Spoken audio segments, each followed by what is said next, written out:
young people, and I know you have a heart for working with young people, especially the young girls, knowing what you went through.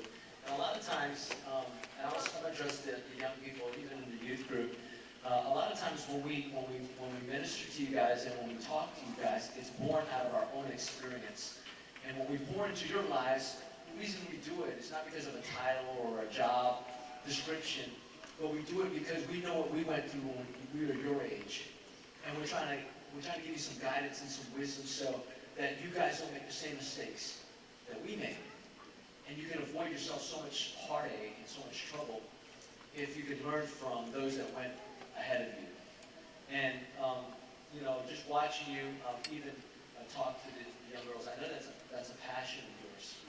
Just to really give them some guidance that they can really take and run with and really just apply to their lives. Yeah, my heart wants to break sometimes because I look in their eyes and I see myself.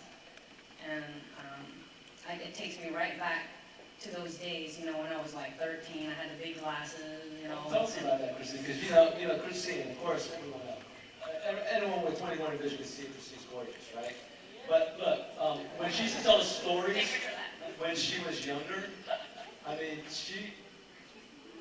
you would not think that was Christine. I'm about to release some old footage, which I think would be hilarious to the world, That's why I put that little thing on my blog. I was like, here's my first headshot with the big plastic glasses and the teeth and the, Christine used to share with us stories about how you go to school and how you were just like, you were not in the cool crowd.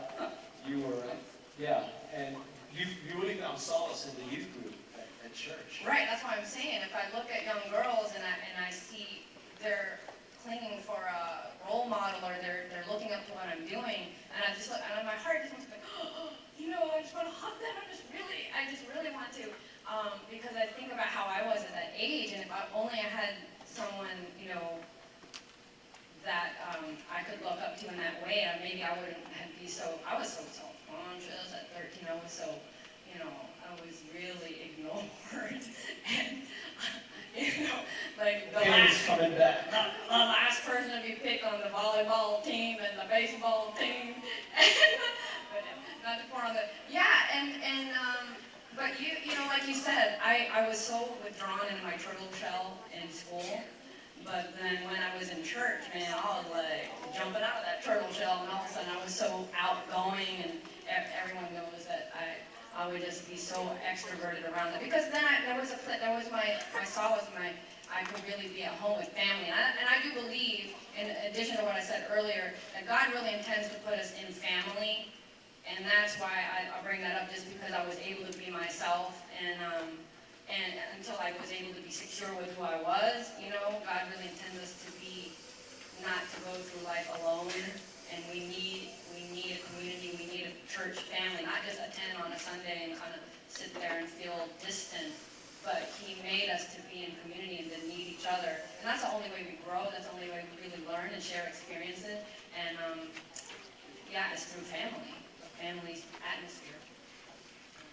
And that's a great note to close on. And I know we have some snacks out there, and we still haven't given away the iPod Nano, but I just really want to echo what Christine is saying, just about the whole idea of having family. I mean, just the fact that we're family, in a sense, no matter where life may take us, we can always come back home, and we can say, hey, Christine, let's do an event together, and because that relationship has always been there.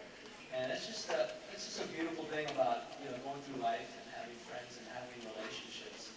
And I'll tell you, if you look at articles or books written about what leads to happiness in life, and all the research they've done, it doesn't talk about material things, it doesn't talk about achievements. It always comes down. And these are people that don't go to church. Their research always shows that it comes down to relationships.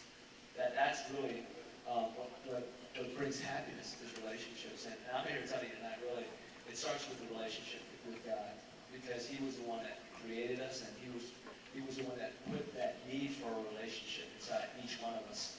And if we could just discover that, then we would really understand who we are and what our purpose is. First and foremost, is to have a relationship with Him. So, Chris, I just really want to thank you for being our guest. Christy goes ahead, and she's going to be out there, and she's going to sign autographs and pictures. up here, so we'll just see you out there. All right, let's give Christina a hand.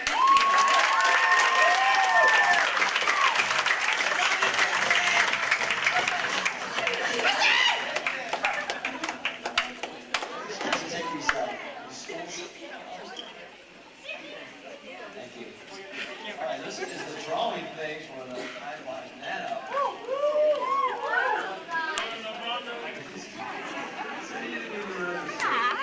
You're looking familiar to me.